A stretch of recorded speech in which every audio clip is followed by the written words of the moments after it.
สวัสดีสวัสดีสวัสดียามเช้าๆสวัสดีตอนเช้ายตื่นขึ้นมาก็พอกับเบาเสือเนาะมาจ่ายตลาดตอนนี้ก็ตี 4 4 โมงเช้าตี 4มาเบิ่งกันว่ามื้อนี้เบาเสือได้เครื่องอย่างแน่มาซื้อเครื่องอย่างแน่ติดตามติดชมนำกันเหมือนตาบ่ขึ้นนอนหาก็ตื่น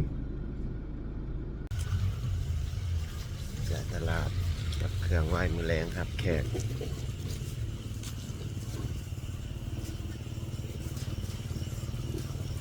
มาแต่เด็กแต่เช้านี่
ซื้อเนื้อหมู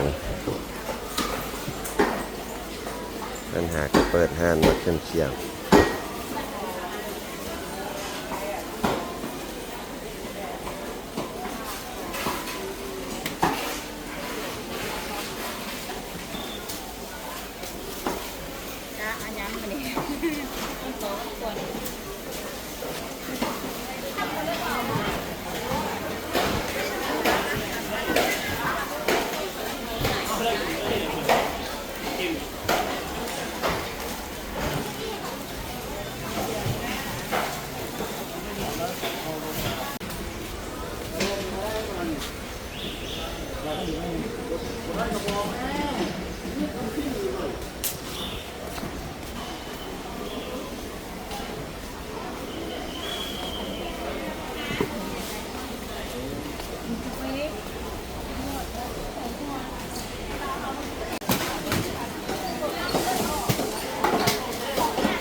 ก็อ่อนปลา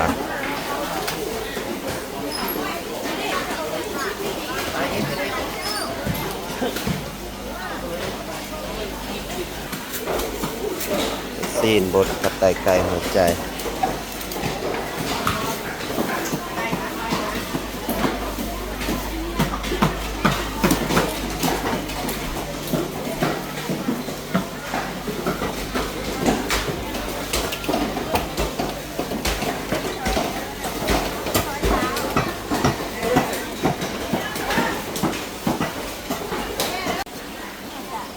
ขึ้นบ่ออกตันปิด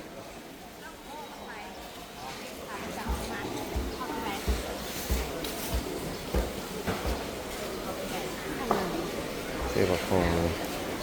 งามคือกันไม่งามคือกันนะอะไรก็เปลี่ยนสีขายเป็นขายบ้านนะบัวของกันบ้านที่เรามาขายจากขายแต่เขาไม่ได้ขายเนี้ยเขาบอกให้เตาขึ้นมาบ่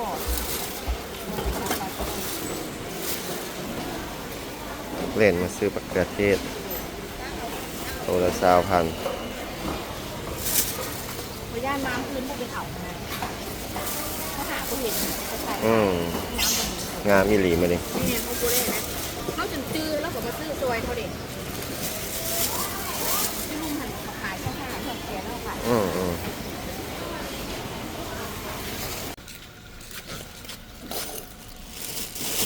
เตรียมคันรถเลย ตัวใดเบาๆระวังปิวเอ็น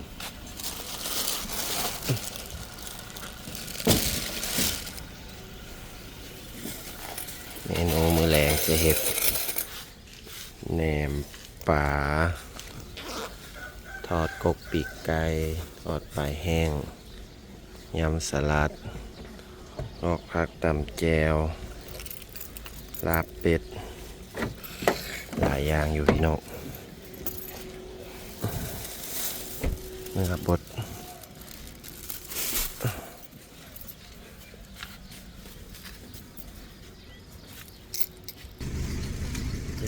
แจ้งละประเด็นขึ้นละ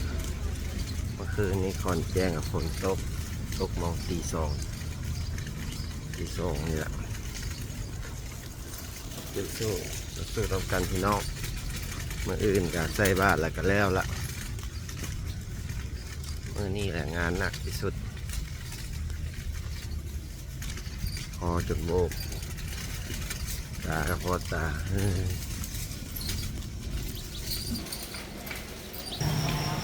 ซื้อปิ้งข้าวกินก่อนปิ้งข้าวจีเอาให้เนี่ยไม่เท่าไหร่ไม่นะหาผ้า เอาตัวประเภท4 ไม้ตัวประเภท2 ไม้ตัวประเภท4 ไม้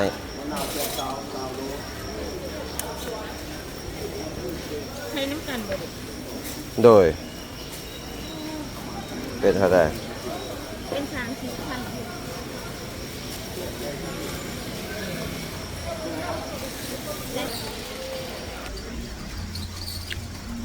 กินมาพร้อมย่างประจำ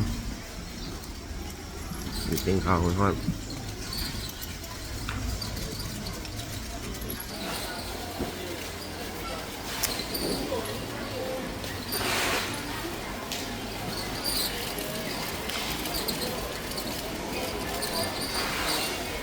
ตอดขา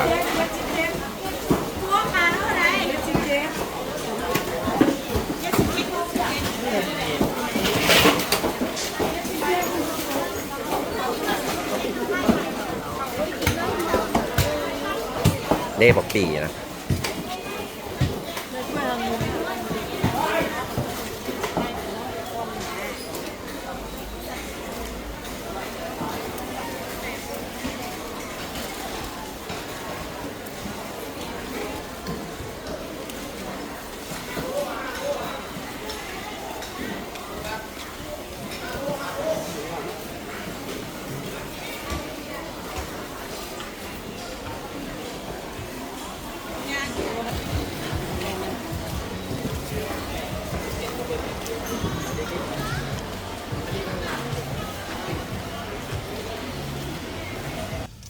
จ่ายรถ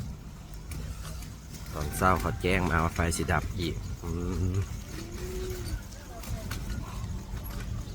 ไปดับ9 ชั่วโมงจนฮอดจำแรงหมดเลยเมื่อนี้ใครจะมาฝนตก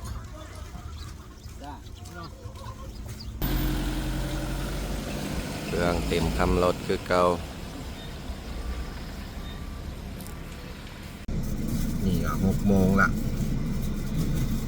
6 โมงละ6 โมงเช้าละเครื่องคือของละซื้อเครื่องละ2 โมงละ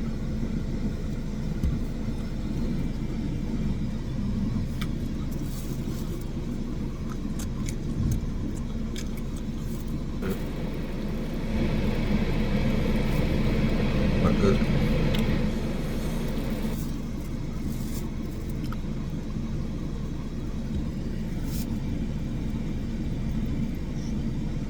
หิวข้าวก็หิวข้าว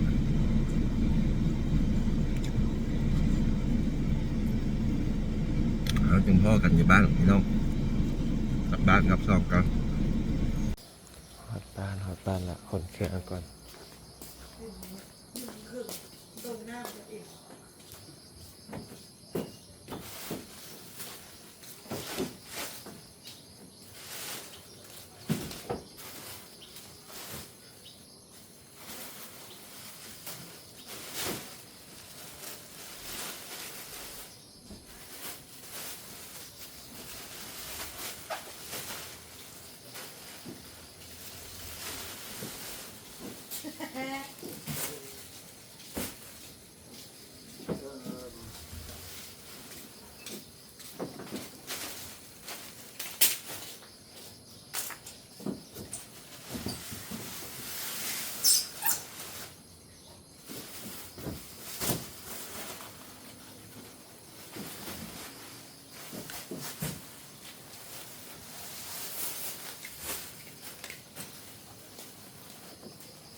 ย่างเกียมคองของวัดตามหากล่างมีเกียมเครื่องเกียมของ